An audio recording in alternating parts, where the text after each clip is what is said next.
ou uma guerra contra outro país ou contra uma doença, que aí que você fala, cara, o que eu vou fazer? Vou me cercar das pessoas certas, E vou unir o povo. vou unir o povo, cara, e vai todo mundo sair fortalecido.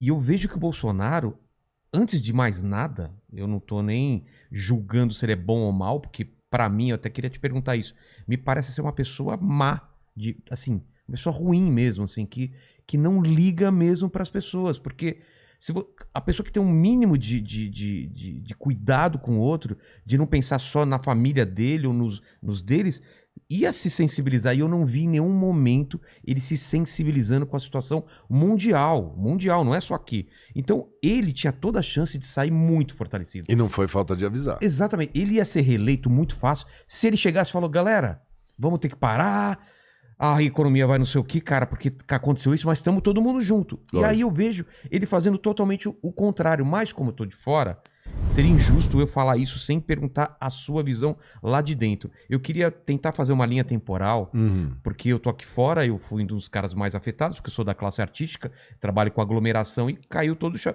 Caíram 60 shows. Foi o primeiro a fechar e tá sendo o último a abrir, vai ser o né? último. Então, eu vi assim, sério mesmo, de conhecidos, 2 suicidaram e muita gente em depressão. Porque eu ainda tenho um nome, uma carreira que eu consegui fazer outras coisas. E gente que não conseguiu, que fechou e tal. Então eu vejo o seguinte, vamos voltar lá. Eu tô falando isso de... Eu acho que começaram a cair os shows em março, posso estar errado, logo depois do carnaval. Mas como que foi? Em dezembro acho que começaram a falar sobre... Não, isso aí começou assim. A China, quando foi em janeiro de 2020, Tá. ela chegou e falou assim, ó, começou a dar uns casos de pneumonia aqui na cidade de Wuhan. Foi a primeira vez na vida que eu escutei que existia uma cidade chamada Eu Wuhan. também não conhecia. Uma cidade de 12 milhões de habitantes. Pô, São Paulo, cara. Que é né, Wuhan. E é um vírus novo, coronavírus. Só falou isso. Aí vai a Organização Mundial de Saúde, vai lá para ver qual é a coisa e tal. No final de janeiro, eles falaram, olha, é uma tragédia, nós vamos fazer um hospital, não sei se você lembra, botava na televisão umas máquinas construindo um hospital em Wuhan, vamos fazer um bloqueio dessa região. Janeiro, então? Isso já entrou fevereiro. É porque eu tenho uma lembrança de dezembro, não se e falava aqui não nada. Tinha nada. Aqui não tinha. Não, em dezembro ninguém falava nada disso no mundo. Mas só que a China não falou assim, ó, Pequim, que é aqui do lado, tem 26 milhões de habitantes. Pô, não teve número de Pequim. Quantas cidades deve ter a China de 4, de 5, de 6, de 7 milhões de habitantes? E aí você imaginou que estava controlado lá naquilo. Como já teve 2 ou 3 vírus que surgiram e ficaram lá, começou e acabou lá, MERS, SARS, então, pô, o pessoal falou, é mais um vírus pesado, vamos chamar assim. Tanto que eu conversava com os outros países e o pessoal, não, então vamos...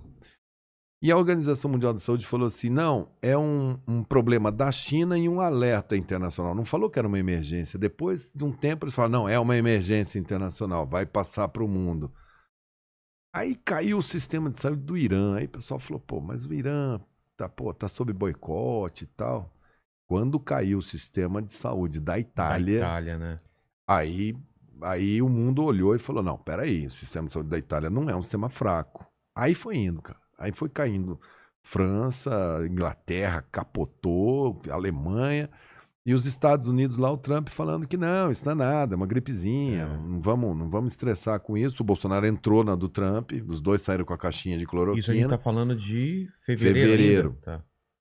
Carnaval aqui... Vida normal, vida que segue. Nenhum caso. Nenhum caso. Aí quando foi final de fevereiro, começo de março, primeiro caso no Brasil. Aqui em São Paulo, de um paulista que estava na Itália. Ele volta, chega numa sexta-feira, no domingo ele faz um almoço com a família e segunda-feira ele vai no Einstein. Uma doença que entrou pelos ricos. Uma das primeiras doenças infecciosas que não foi dos pobres, da periferia para cá. Ela foi dos ricos para lá. Tanto que no começo só dava Einstein, Sírio-Libanês. Quando eu vi cair esses sistemas todos e falei, cara, e quantos leitos que a gente precisa no SUS pro Brasil para dar conta? 15 mil. E não tinha respirador, não tinha máscara, não tinha avental, porque o Brasil desindustrializou na área de saúde, foi tudo para a China. A China vende uma máscara, bota aqui pra gente a 4 centavos. Não e vale a pena nem se você botar uma fábrica aqui, você vai vender a 12. Quer dizer, Caramba, então, não dá nem pra competir. Só que o planeta Terra se ligou na China. Ela responde por 96% da produção mundial de máscara, desses itens. Resultado, ela falou, fechei e não vou exportar, porque eu vou usar aqui dentro. Mercado o mundo interno. inteiro, Caramba. vlum. E aí o cara falou assim, mas o que isso tem a ver? Tem a ver que se não tem a máscarazinha dali, você fala, bota de pano. Só que antigamente tinha aquelas lavanderias hospitalares que acabou, porque todo mundo compra descartável, ninguém mais faz aquilo. Caramba. Então o mundo ficou perigosamente. Aí o cara que tivesse apendicite, ele ia chegar lá, ele ia falar, não tenho o equipamento, não tenho a roupa para vestir o médico para te operar. E não tinha respirador, não tinha monitor. Então, aquele período a gente falava, segura para a gente economizar item para o nosso sistema de saúde não colapsar até a gente conseguir abastecer. Então, essa foi essa época que você falou, o começo dela. Eu ainda não tinha o número enorme de casos, mas a China ficou 47 dias sem vender um item. Nós chegamos na iniciativa privada e pública, somadas as duas, chegar perto de zero. O quê? Perto de zero. Coisas que teriam que vir de lá. Aí chegou um pouquinho... Não tinha um segundo fornecedor, grande fornecedor, tipo Índia, não, e quando a China reabriu, os Estados Unidos entrou lá dentro com aqueles aviões dele e falou, é tudo meu. Entrava a Europa, falou, tudo meu. E a gente pedalou. Aí conseguimos, aí fomos abrindo os leitos, foi indo, reativamos fábrica brasileira que estava meio parada. Eu coloquei Brastemp, que faz geladeira, você vai fazer respirador para fazer, enfim, fizemos aquela corrida, né, para poder arrumar. E foi nesse tempo que eu apresentava para o presidente sistematicamente, falava, ó o estrago que fez aqui. Aí ele acreditava que os Estados Unidos ia ter uma... Você ficou assustado na Itália, você já ficou assustado? Ali eu falei, cara... Aí você já acendeu uma luz... E aí tinha um pessoal que o pessoal chama de negacionista ou fake. Eles começaram a criar teorias. Tinha uma que era assim, não, esse vírus só rola em país frio. Aqui é calor, não vai, o vírus não aguenta no trópico. E eu falava, mas a gente não pode acreditar nisso até isso acontecer. A gente tem que se preparar para o pior. Se não acontecer, ótimo. Acabou que o vírus fez um estrago em Manaus, em Cuiabá, as cidades mais quentes daqui todas. O vírus não estava nem aí com calor. E aí eles começaram a entrar numa coisa assim, num falso dilema. Pô, entre economia e saúde, eu vou ficar com a economia. Não é assim que a banda toca. Se você tá na sua casa lá, sei lá, moram 5, 6 pessoas. Se 3 tiverem uma doença que você não sabe o que é, um morre, a família não vai trabalhar, não vai na escola. Ela vai primeiro resolver. Essa coisa de viver ou morrer é muito dramática, né? Aí eu levei pro presidente, falei, não embarca nesse papo que esse pessoal tá falando que é gripezinha não, porque é uma pneumonia grave. Eu acho que ele... Porque no começo tava só que era de velho, né? Só os velhos vão morrer. Aí caiu o sistema de saúde de Nova York, aí eu acho que o Trump caiu a ficha e falou, não, aqui eu vou entregar pro cara da saúde, pro Fauci. Caiu Califórnia, caiu Flórida. Aí veio caindo. Aí a gente conseguiu lotar os leitos, colocar os aparelhos e abrir os leitos Brasil afora, para as pessoas terem uma oportunidade de lutar pela vida, que esse foi o principal. Aí eu saí, eu deixei o ministério porque ele queria que a gente não recomendasse aquela coisa do distanciamento para segurar. Ele achava que tinha que deixar o povão ir, e ele achava que se as pessoas fossem pegando, que era só uma gripe, que as pessoas iam ter uma imunidade de rebanho, como a gente fala. Todo mundo pegou igual uma gripe. Então, mas quem aconselhava ele sobre isso? Esse que é o problema. Ele quis acreditar num gabinete paralelo. Ele montou uma turma ali do lado. Cara, tinha de tudo. Não, a maioria era não médico. Cara que entra, da Google. Sei. E aí começa. No Google você vai achar... Aí começa. Você vai achar fake news. Aí eles empreenderam aquilo, né? Botaram a cloroquina, então, toma isso. Entra quando? Nessa época, porque é política a decisão. Porque se você falar assim, cara, eu quero que abre tudo. Aí a população fala, pô, mas você não vai... E a saúde? ele tinha que dar alguma coisa na saúde. Ele falou, toma cloroquina. Mesmo que não tivesse evidência científica nenhuma. Toma cloroquina que resolve. Aí começou, aí foi uma sequência. Aí eles erraram na vacina. Pô, se você fizer uma pergunta para o pessoal aí do ensino fundamental, tá falando de educação, como é que a humanidade combatia bactéria? O cara vai falar antibiótico, é a resposta. Letra C, hein? Como é que a humanidade combatia doença vírus? Vacina, letra A. Pô, nós combatemos pólio, difteria. A única doença que foi exterminada do mundo foi varíola, com vacina. E essas vacinas começaram a ser feitas no século XIX, e passamos o século XX inteiro. Minha mãe nunca perguntou do que ela era feita, qual era o laboratório. Me levava lá e me vacinava. Por isso que eu estou aqui, não tenho as sequelas de pólio, essas coisas. E o brasileiro aprendeu a se vacinar. O Brasil vacina bem.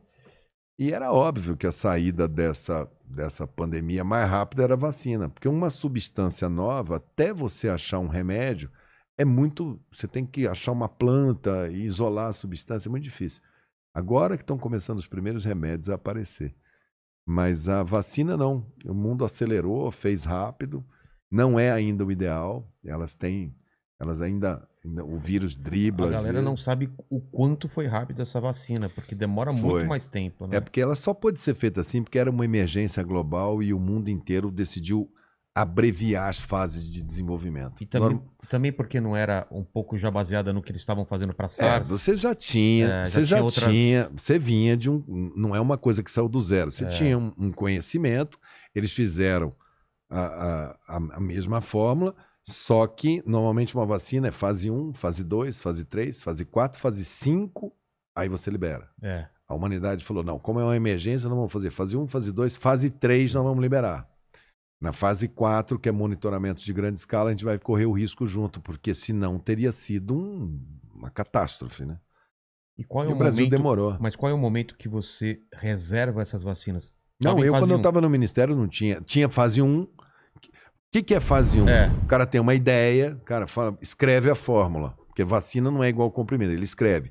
Eu vou misturar isso com isso, vou pegar esse vírus, vou fazer assim, vou fazer assim, vou fazer assim. Ele escreve num papel. Aí ele chega na autoridade sanitária e fala, tá vendo isso aqui que tá nesse papel? Pois é, eu vou aplicar isso daqui nos ratinhos. É a fase 1. Aí ele olha, o ratinho morreu, sangrou, o ratinho deu ruim, acabou isso daqui, não vou à frente. Os gatinhos todos estavam vivos, estava tudo bem, e eu dosei e virou anticorpo no ratinho. Na fase 1 ela foi bem. Peço autorização para fase 2. Que são 100 pessoas, 150 pessoas, que serão os primeiros seres humanos. Normalmente é o pessoal do próprio laboratório. O cara fala, cara, eu vou me auto-aplicar, o cara que fez, vou aplicar, vou pedir pro meu irmão. Normalmente é um grupo muito, muito em torno daquilo dali. 100 pessoas, 150 pessoas, é a fase 2.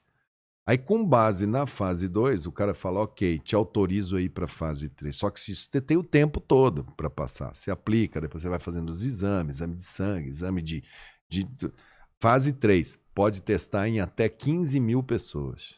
Aí o cara faz em diferentes continentes. O cara faz 15 mil. Aí ele fala, tá aqui o resultado, os anticorpos, coisa e tal. Posso usar? Normalmente, na evolução de vacinas, o cara fala, não, vá para a fase 4 e eu quero 400 mil, 500 mil pessoas em diferentes lugares do mundo com esse padrão de checagem. Normalmente é assim. E a fase 5 é monitoramento para o resto da vida da vacina. E a humanidade resolveu falar, não, com fase 3 nós vamos autorizar a aplicar, que é o que a gente está... As vacinas todas foram para a fase 3 e estão correndo a fase 4 agora. Quando eu estava no Ministério, só tinha fase 1 e estava a primeira indo para a fase 2. Quem que estava na fase 1, você lembra? Ela tinha uns 100 e poucas. A maioria... todo mundo correu para... Não, e a maioria morre na fase 1. Não virou nada, não tem um anticorpo aqui no ratinho, não virou, a sua ideia não virou, a sua fórmula que você fez não virou. Muita gente, muito já morreu, já caiu. Aí começou, acho que uma das primeiras a fazer fase 2, que é assim, humano, posso estar enganado, não falaria isso, mas eu acho que foi a Pfizer. Acho que foi uma das primeiras a fazer fase 2. Que ou mês foi isso, mais ou menos, que a fase 2 quando começou eu a funcionar? saí do Ministério. Eu saí em abril, 16 de abril.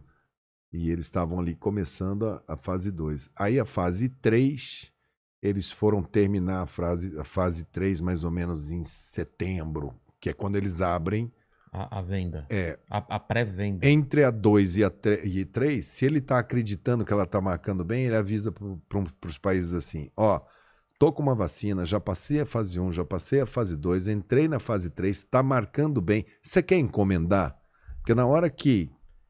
Encomendar sem dar grana? Sem dar grana. Ah, pô. É compromisso de compra. Entendi. Você Se faz ela funcionar... Vamos fazer um contrato de risco. Se Tá. ela funcionar e ela tiver registro aqui no Brasil, na Anvisa lá, eu quero comprar de você 20 milhões de doses, 100 milhões de doses. Quantos que você pode me vender? A quanto? Tá. Se você não encomendar... Você vai para a final da fila. A fábrica não pode... Como a demanda está enorme, nós somos 8 bilhões de pessoas no planeta, né? São 2 doses, precisa produzir 16 bilhões para dar 2 doses para as pessoas. E o Brasil ficou vendo a banda passar, não encomendou e entrou nessa Mas coisa de... Mas encomendou por quê? Eu acho, tudo leva a crer que eles acreditaram que a doença, pelo fato da gente ter transporte público ruim, que as pessoas iam pegar, iam desenvolver a doença... E tipo assim, tá, vai morrer um pouco, mas e daí? Deixa... Todo mundo pega e não vou precisar vacinar. Eu acho que eles foram nesse sentido. Não vou gastar o dinheiro, porque até ficar pronta a vacina, tipo assim, todo mundo já pegou, igual uma gripe, um vírus de resfriado. E era um erro, porque esse vírus ele não é igual ao do resfriado. Esse é um vírus de gotícula. Então ele precisa aí de uns 4 anos, se você deixar ele à vontade, para criar a tal imunidade de rebanho. Ele vai pegando. Você faz primeira onda, segunda onda, terceira onda, quarta onda, quinta onda. A gente está aí na terceira onda? A gente está... Essa delta que está batendo na nossa porta vai fazer a terceira onda agora. Já fizemos a primeira e a segunda. E esperamos que com a vacina e mais do que as pessoas já tiveram, que essa onda não seja tão arrasador como foi a segunda. A segunda foi Mas a segunda, porrada, se a gente tivesse encomendado a vacina e falar, a segunda a gente teria quebrado aquela crista grande, mas isso cara. que as pessoas não entendem. Eu também vejo dessa forma. E a própria volta da economia. A gente já Os outros países estão voltando porque... Tem lugar que tá tendo shows Inglaterra. Grandes, Austrália. E outra, e o Brasil, o povo quer vacinar. A França tem as vacinas e os caras não vão vacinar, porque lá é o movimento anti-vacina, mistura com religião. Lá tem um nó lá. E os Estados Unidos vacinou 50% e agora quem não vacinou tá tendo... Tem gente que não quer vacinar também nos Estados Unidos porque lá tava à disposição bem antes.